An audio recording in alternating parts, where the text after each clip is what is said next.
الحمد لله رب العالمين والصلاة والسلام على أشرف الأنبياء والمرسلين وعلى آله وصحبه أجمعين أما بعد فأعوذ بالله من الشيطان الرجيم بسم الله الرحمن الرحيم رب اشرح لي صدري ويسر لي أمري واحلل عقدة من لساني يفقهوا قولي السلام علیکم ورحمۃ اللہ وبرکاتہ۔ آج ہم سورہ عبس کی اگلی جو آیات ہیں آیت نمبر 33 سے سٹارٹ کریں گے۔ یہاں سے آگے اب قیامت کے منظر کا پھر سے بتایا جا رہا ہے، ریمائنڈر دیا جا رہا ہے ان لوگوں کو جن کے بارے میں سورہ کے آغاز میں بات کی گئی، اما من استغنا، جو کہ بے پرواہ ہیں، جو بے پرواہی دکھاتے ہیں، یعنی وہ فرد جس سے نبی صلی اللہ علیہ وسلم مخاطب تھے اور وہ بے اعتنائی برت رہا تھا، ٹھیک سے بات سننے کے لیے بھی تیار نہیں تھا، تو ان کے بارے میں یا ان کو ریمائنڈ کروانے کے لیے جو ہے اب پھر سے یہاں پر قیامت کی بات کی جا رہی ہے۔ تو چلیے اسٹارٹ کرتے ہیں آیت نمبر 33۔ فَإِذَا جَاءَتِ الصَّاخَّةُ، فَإِذَا تو جب، یا پس جب، جاءتی آ جائے گی، جاء کا مطلب میں نے آپ کو بتایا تھا ہوتا ہے آنا، جاءتی آ جائے گی، الصاخہ ایک ایسی آواز یا ایک ایسی چیخ جو کان بہرے کر دے گی۔ صاخہ، صاخہ کہتے ہیں ایک چیخ کو جو بہت ہی تیز چیخ ہوتی ہے کہ اس سے کان پھٹ جائیں۔ اب یہ جو یہاں پر اب صاخہ جو ہے وہ کس کو کہا گیا ہے؟ جو سور پھونکنے کی آواز ہے اس کی طرف اشارہ ہے کہ آخر کار جب وہ کان پھاڑ دینے والی آواز آ جائے گی۔ پچھلی جو صورت تھی اس میں جو قیامت کے لیے لفظ استعمال ہوا تھا وہ یوز ہوا تھا طامۃ الکبریٰ، اس کا مطلب ہوتا ہے ایک ایسی آفت، ایک ایسی مصیبت جو بہت بڑی ہے۔ تو وہاں پر جو سچویشن تھی اس کے حساب سے وہ لفظ استعمال کیا گیا۔ فرعون کا ذکر ہوا تھا نا، فرعون کے ذکر کرنے کے بعد پھر فرمایا گیا تھا طامۃ الکبریٰ، یعنی ایک یعنی جو فرعون تھا اس نے کیا دعویٰ کیا تھا؟ اس نے کبریائی کا دعویٰ کیا تھا نا، اس نے کہا تھا انا ربکم الاعلی، کہ میں تمہارا سب سے بڑا رب ہوں۔ اس نے تکبر کیا تھا نا، اس کے اندر کبر تھا۔ تو یہاں پر اللہ تعالیٰ نے سچویشن کے مطابق جو ورڈ یوز کیا قیامت کے لیے وہ یوز کیا طامۃ الکبریٰ، یعنی ایک ایسی کلیمٹی، ایک ایسی آفت، ایک ایسی مصیبت جو تمہارے کبر سے بھی بہت بڑی ہے، ایک ایسی آفت جو تمہیں چاروں طرف سے گھیر لے گی۔ اور کیسے چاروں طرف سے گھیرنے کا مطلب کیا تھا کہ وہ کس طرح اس کی موت ہوئی ہے، کس طرح وہ ڈوبا ہے، پانی میں ڈوبا نا، پانی نے چاروں طرف سے اس کو گھیر لیا۔ اب یہاں پہ جو لفظ استعمال ہوا ہے وہ ہے الصاخہ۔ صاخہ کا مطلب جیسے میں نے آپ کو بتایا بہت اونچی چیخ۔ اب یہاں پہ موقع کی مناسبت سے لفظ استعمال ہوا ہے کیونکہ جن لوگوں کا ذکر ہوا ہے نبی صلی اللہ علیہ وسلم ان سے بات کر رہے ہیں، ان سے ہم کلام ہیں، اور وہ بات سننے کے لیے تیار ہی نہیں ہے، یعنی سن رہے ہیں لیکن سن کر انسنی کر رہے ہیں۔ تو اب یہاں پر سنانے والی بات کی جا رہی ہے، یعنی ایک چیخ سنائی جائے گی، اور یہ ایسی چیخ ہوگی کہ وہ سننا نہ بھی چاہیں گے نا تو ان کو زبردستی سننی ہی پڑے گی۔ یعنی یہاں پہ جو ٹارگٹ کیا جا رہا ہے وہ کانوں کو ٹارگٹ کیا جا رہا ہے کہ یہ بھی ہر طرف سے آپ کو گھیر لے گی، اور یہ جو ابھی آپ بات سننا نہیں چاہ رہے نا وہ چیخ تو آپ کو سننی ہی پڑے گی۔ تو یہاں پہ جو ورڈ یوز ہوا وہ صاخہ کا ورڈ یوز ہوا، یعنی چیخ ایسی جو کہ کانوں کو پھاڑ دے۔ اب آپ ربط دیکھیں کتنا خوبصورت ہے، یعنی قرآن میں اللہ تعالیٰ نے جو الفاظ کا استعمال کیا ہے وہ کتنا زبردست ہے۔ دیکھیں ایونٹ ایک ہی ہے، قیامت، ٹھیک ہے، قیامت کا دن، ایک لفظ استعمال ہو سکتا تھا نا قیامت کا دن بس، لیکن اس کے لیے ڈفرینٹ ورڈز ڈفرینٹ سچویشنز کے اکارڈنگلی اللہ تعالیٰ نے استعمال کیے ہیں۔ کتنی یہ خوبصورت، یہ اس میں ترتیب دیکھیں کتنی خوبصورت ہے۔ یہاں پر فرمایا جا رہا ہے فَإِذَا جَاءَتِ الصَّاخَّةُ کہ ایک ایسی چیخ سنائی دے گی کہ جس کے بھی کانوں تک پہنچے گی نا اس کی ویسی موت واقع ہو جائے گی، یعنی اتنی وہ زبردست چیخ ہوگی۔ یوم یفر المرء من اخیہ، یوم اس دن، یفر بھاگے گا، فرار کا مطلب ہوتا ہے نا بھاگنا، تو یفر کا مطلب ہوتا ہے بھاگے گا، المرء انسان، مرء میں نے آپ کو پچھلی لیکچرز میں بتایا تھا کہ مرء ایک ایسا ورڈ ہے جو کہ میل اور فیمیل یعنی عورت اور مرد دونوں کے لیے استعمال ہوتا ہے کولیکٹیولی۔ المرء یعنی انسان اس دن من اخیہ اپنے بھائی سے، اس دن بھاگے گا انسان اپنے بھائی سے۔ اخی کا مطلب ہوتا ہے نا بھائی، یہ ہم اکثر سنتے بھی ہیں اخی یا اخی، و امی و ابی، اور اپنی ماں سے اور باپ سے، و صاحبتہ و بنیہ، صاحبہ کا مطلب ہوتا ہے بیوی، اور بنیہ کا مطلب ہوتا ہے بیٹا، ٹھیک ہے، جیسے ہم یوز کرتے ہیں نا بنی اسرائیل، تو بنی اسرائیل کا مطلب ہے اسرائیل کے بیٹے یا اسرائیل کی اولاد، ٹھیک ہے، تو یہاں پہ بنیہ کا مطلب ہے اس کے بچے، یعنی اس کے اپنے بچوں سے۔ اب یہ کن کی بات ہو رہی ہے؟ یہ انہی کفار کی بات ہو رہی ہے کہ اس دن جب چیخ، اتنی زبردست چیخ سنائی دے گی، سور پھونکنے کی بات ہو رہی ہے نا، کہ وہ جو چیخ سنائی دے گی وہ اتنی ڈراؤنی اور اتنی خوفناک ہوگی کہ خوف کے مارے، ڈر کے مارے انسان بھاگے گا۔ اور پھر ان رشتوں کا ذکر کیا، انسان اپنے بھائی سے بھاگے گا، انسان اپنی ماں سے بھاگے گا، باپ سے بھاگے گا، اپنی جو بیوی ہیں اور بچوں سے بھاگے گا۔ اور آپ یہ نوٹس کریں کہ اللہ تعالیٰ نے جب اس چیز کا ذکر کیا، یعنی جو ان رشتوں کا ذکر کیا ہے، تو ترتیب دیکھیں، ترتیب میں اللہ تعالیٰ نے ان محبت کے جو درجات ہوتے ہیں نا، ان کو ملحوظ خاطر رکھا ہے۔ یعنی سب سے پہلے اس کا ذکر کیا ہے جس کے ساتھ کم محبت ہوتی ہے، اور بڑھتے بڑھتے آخر میں پھر بیٹوں کا ذکر فرمایا ہے جن کے ساتھ انسان کو سب سے زیادہ محبت ہوتی ہے۔ یعنی اپنی اولاد سے ایک انسان کو سب سے زیادہ محبت ہوتی ہے، ہر رشتے سے زیادہ اس کو اپنی اولاد عزیز ہوتی ہے۔ اور اس کے برعکس جو سورہ معارج ہے، سورہ معارج میں سب سے پہلے جو ہے وہ ذکر بیٹوں سے شروع کیا، کہ جو مجرم ہوگا نا اس وقت قیامت کے دن، اس کی یہ خواہش ہوگی کہ اس دن عذاب سے اپنے آپ کو بچانے کے لیے اپنے بیٹوں کو دے دے۔ پہلے بیٹوں کا ذکر آیا وہاں، پھر آگے آیا کہ اپنی بیوی کو دے دے، اپنے بھائی کو دے دے، اپنے پناہ دینے والے جو قبیلے ہیں، یعنی جو اس کے ماں باپ تھے، ان کو سب کو فدیہ دے کر اپنی جان چھڑا لے، اپنی جان بچا لے۔ تو اس وقت جو ہے وہ بیٹے کا ذکر پہلے آیا، کیونکہ بیٹا سب سے قیمتی چیز ہے۔ تو اس دن انسان کہے گا میری سب سے قیمتی چیز جو ہے نا یہ لے لو اور میری جان چھوڑ دو، ٹھیک ہے۔ تو یہ جو بھاگنے کی جو وجہ ہے یہ کیا ہے کہ جب قیامت قائم ہوگی تو اس وقت جو گھبراہٹ انسان کے اندر پیدا ہو جائے گی، جو بدحواسی کا عالم ہوگا، اس میں وہ ہر طرف لوگ جو ہے نا وہ ادھر ادھر بھاگ رہے ہوں گے خوف کے عالم میں۔ اور روایت میں آتا ہے کہ رسول اللہ صلی اللہ علیہ وسلم کو چھوڑ کر باقی جو انبیاء ہیں نا وہ بھی نفسی نفسی کہہ رہے ہوں گے۔ اور اس کے علاوہ ان رشتوں کو بتانے کا مقصد یہاں پر یہ بھی ہے کہ انسان کے دل میں یہ ڈر بھی ہوگا کہ کہیں میرا جو کوئی رشتہ دار جس کا دنیا میں حق مارتا نہ ہوں، کہیں وہ مجھ سے اپنا حق ہی نہ مانگ لے، یا میرے خلاف جو ہے وہ کوئی گواہی نہ دے دے، اور جو ہے نا مجھے ان کے گناہوں کا جو بوجھ ہے وہ کہیں مجھے نہ اٹھانا پڑ جائے۔ کیونکہ یہ بھی ایک حدیث مبارک ہے نا کہ قیامت کے دن جس آدمی نے کسی کے ساتھ زیادتی کی ہوگی نا دنیا میں، تو وہ جو مظلوم ہوگا وہ اس کے سارے نیکیاں لے لے گا، اس کی ساری نیکیاں لے لے گا۔ جو ظالم ہوگا اس کی تمام نیکیاں مظلوم کے کھاتے میں ڈال دی جائیں گی، اور جو مظلوم کے گناہ ہوں گے نا وہ ظالم کے کھاتے میں ڈال دی جائیں گے۔ تو اس حوالے سے بھی اس کا مطلب لیا جا سکتا ہے۔ اور ایک اور جگہ بڑی خوبصورت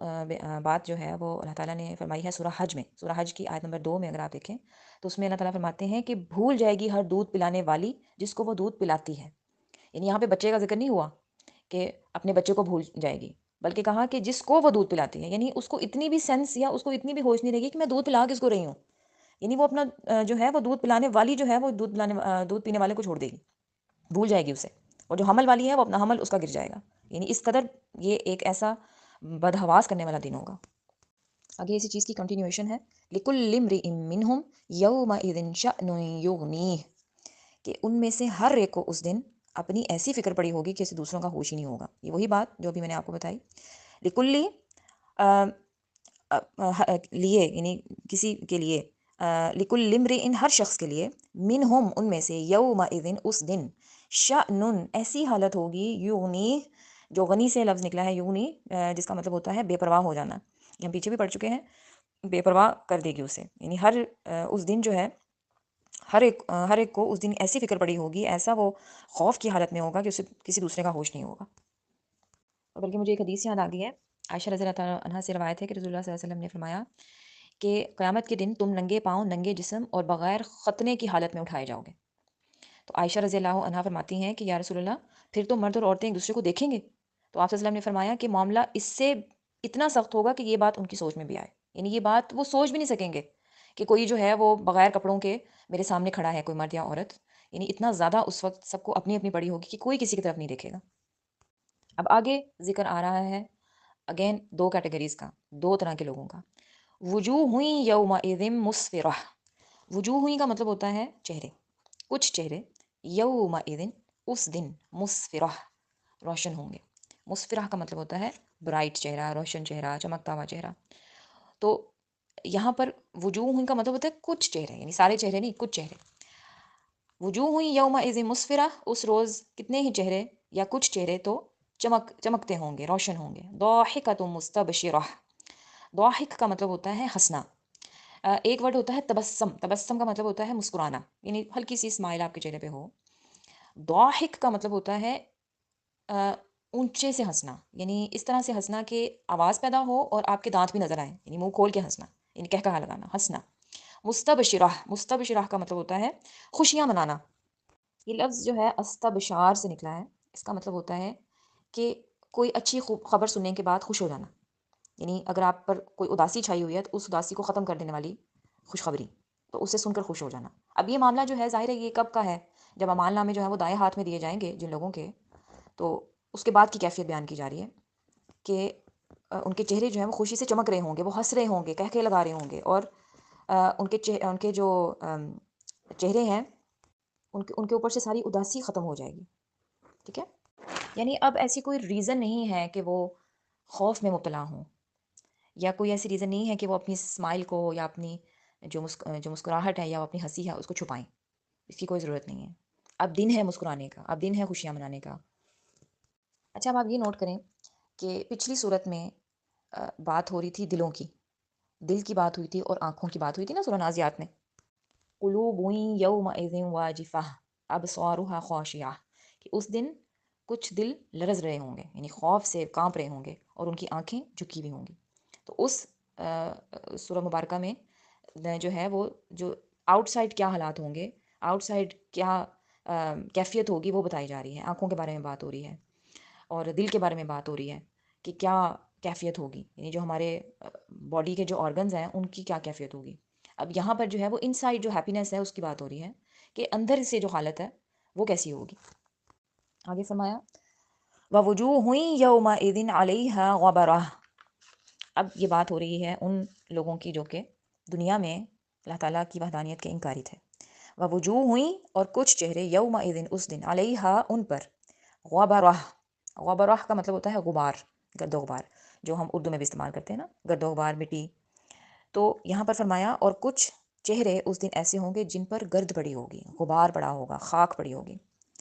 ترہقھا قطرہ، ترہقھا کا مطلب ہوتا ہے چھا رہی ہوگی ان پر، یعنی ڈھانپ لے گی ان کو۔ قطرہ، قطرہ کا مطلب ہوتا ہے سیاہی، یعنی کالا پن جو ہے۔ قطرہ جو ہے یہ اس کی جو روٹ ہے اس کا، وہ ایک کالا دھواں، جیسے ہم باربیکیو کرتے ہیں جب، یا کوئی کھانا فوڈ بنا رہے ہوتے ہیں، یا کوئلوں کے اوپر جب ہم کچھ بنا رہے ہوتے ہیں تو وہ بلیک دھواں ہوتا ہے نا، اس کا کالا دھواں ہوتا ہے، تو اس کو کہتے ہیں قطرہ۔ تو یہ بتایا جا رہا ہے کہ ان کے اوپر جو سیاہی ہے یا جو کالا دھواں ہے نا وہ ان پر چھا جائے گا، یعنی ان کو وہ ڈھانپ لے گا۔ ترہقھا قطرہ، کہ ان پر سیاہی چھا جائے گی، اور یہ ان گناہوں کی سیاہی ہوگی جو وہ دنیا میں کرتے رہے،